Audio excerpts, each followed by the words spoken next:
Dear Patriots, before the news starts, please subscribe to our patriotic channel by clicking the subscribe button. Give us a thumbs up to this video.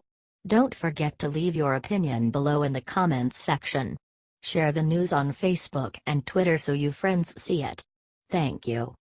Ambassador Bolton just told Trump one genius way to end North Korea for good. Former UN Ambassador John Bolton may technically be retired from politics, but that is not gonna keep him from talking about it. He has one piece of advice for President Trump that he thinks is the only way left to win in Korea. Bolton said it's high time we help South Korea conquer North Korea and end the Korean War. The former UN ambassador sure as heck did not mince his words when he went on Fox's Sunday Morning Futures and said, "The only diplomatic option left is to end the North Korean regime by effectively having the South take it over." When the stand-in host tried to argue with Bolton that his solution was not really diplomatic, he fired back. "Well, that is their problem, not ours. Because anybody who thinks more diplomacy with North Korea, more sanctions, whether against North Korea, or an effort to apply sanctions against China, is just giving North Korea more time to increase its nuclear arsenal, increase its ballistic missile capability, increase the accuracy of its guidance systems and put us, South Korea, and Japan in more jeopardy.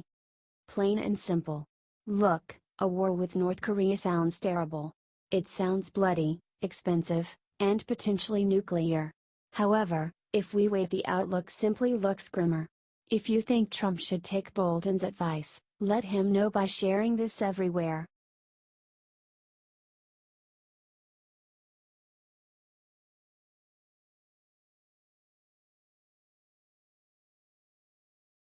Not again. Hurricane Irma could destroy the state worse than what hit Texas. Another massive hurricane is brewing, just after Hurricane Harvey wreaked so much havoc and devastation on Texas and Louisiana. This one is named Irma, and Florida is in trouble. Governor Rick Scott has declared a state of emergency for every single county in his state. Hurricane Irma is now coming in as a Category 4 storm. His order states, Hurricane Irma poses a severe threat to the entire state of Florida, and requires that timely precautions are taken to protect the communities, critical infrastructure, and general welfare of the state, the order states. While she's expected to go up the East Coast, there's a small chance she could move into the Gulf of Mexico, where Harvey just left. While I hate to see a hurricane of that magnitude hit anywhere, it would be so awful if another went into the Gulf so soon after Harvey. I hope you will share this out everywhere, to warn those in the path of Irma to get out of her path sooner rather than later. We've already seen enough lives lost from one tragic hurricane this year. Please share and comment. Be safe. H.T. The Hill.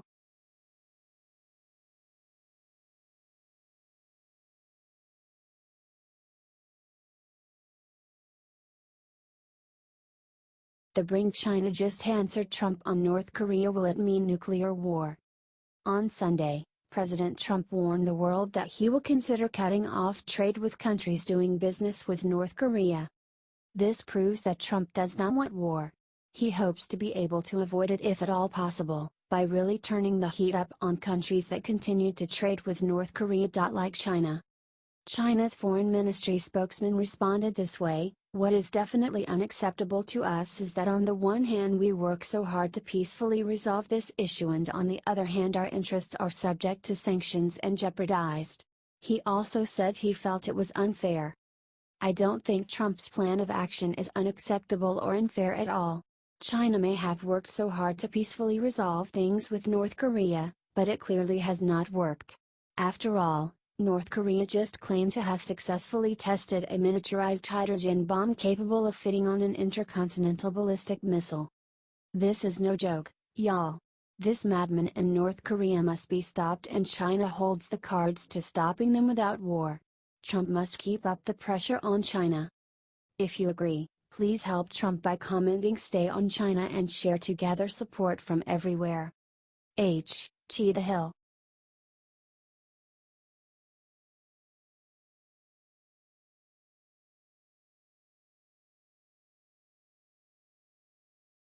just as time Jeff Sessions has a huge decision on DACA that will change everything. Today is the day that President Trump promised to announce his final decision on DACA, the unconstitutional executive order Obama made to protect illegal immigrants who came here as children. The president was forced to make the judgment by today after several Republican states threatened to sue the White House if it was not repealed. His decision has now been made, but it won't be Trump delivering it himself. Instead, the White House released an official statement declaring the decision will be announced by Attorney General Jeff Sessions at 11 a.m. EDT. It also clearly says no questions will be answered after the briefing. While Donald Trump has proactively looked for ways to help the recipients of DACA, he also knows the order cannot stand as is. Some reports even said AG Sessions told Trump he would not defend him against lawsuits if he kept DACA in place.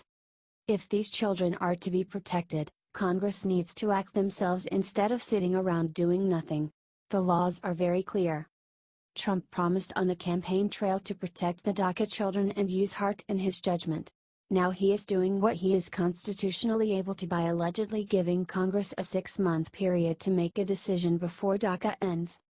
If you trust that the president, his attorney general, and the rest of the staff will make the best choice for America, share this out and tune in at 11 a.m. Eastern Time to see the official announcement.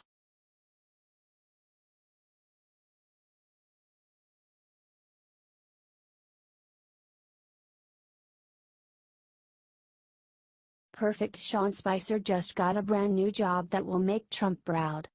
It's been a while now since Sean Spicer resigned from the White House.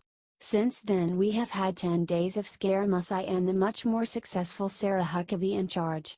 Still, a lot of us have been wondering, where did Spicer go? Now we know. Sean Spicer is not simply retiring or returning to the Navy. Instead, he went and got a job with a company called Worldwide Speakers Group. Politico got their hands on a sample pitch by the company for Spicer. Audiences around the world will benefit from the same candor, wit, and insight that Spicer brought to the White House briefing room. It is good to see Sean Spicer landing on his feet after everything the media put him through. They really treated him like less than a human for their own gain. It's sad, not funny, that the press secretary felt he had to sneak past the reporters just to get home after work. Hopefully, his new job will treat him and pay him far better. And hopefully, now the press won't act like rabid hounds over every move he makes. Either way, I'm sure President Trump is very glad to see his friend and former employee happy and busy once again. Help wish Sean Spicer well by sharing this everywhere and comment good luck.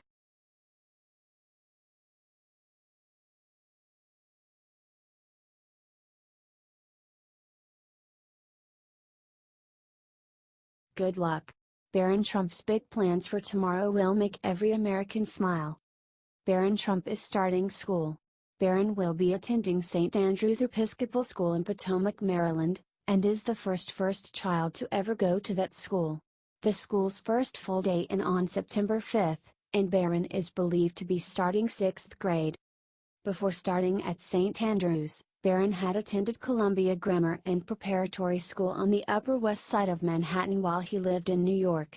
With all of the hubbub surrounding his dad, and being away from his former school friends, we can only hope he has an easy transition and enjoys school like any other normal kid.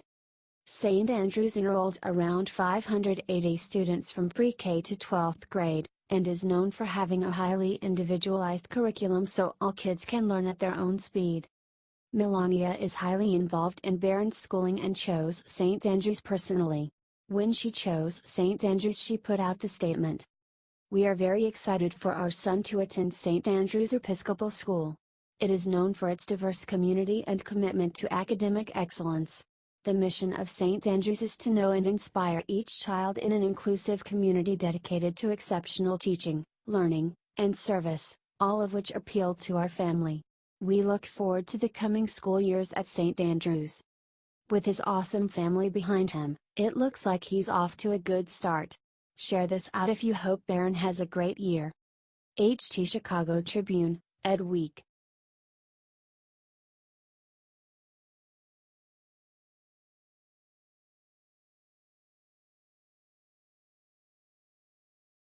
Right after speaking to Astronaut, Trump says 4 words that shocked the media to their core. Astronauts Peggy Whitson and Jack Fisher came back to Earth from the International Space Station this weekend. President Trump got to speak to them and congratulate them for their incredible accomplishments while in space, The Hill reports. The White House readout of the president's call to the astronauts is as follows. They make us all very proud. Exploration has always been at the core of who we are as Americans, and their brave contributions to human spaceflight have continued that great tradition. But here's the best part, the president personally called out Peggy Whitson, who set a U.S. record for longest consecutive days in space at 665 days. President Trump said she was an inspiration to us all, and added, especially to young women interested in or currently pursuing careers in science, technology, engineering and math. The especially to young women part is key here. The media and the left in general are always going on about how President Trump hates women or thinks they are less than men. But that couldn't be further from the truth. As this quote shows, the president is proud of the incredible women scientists in this country and he wants to encourage even more. The media definitely isn't going to advertise this one though, so share it loud and proud, patriots. HT The Hill.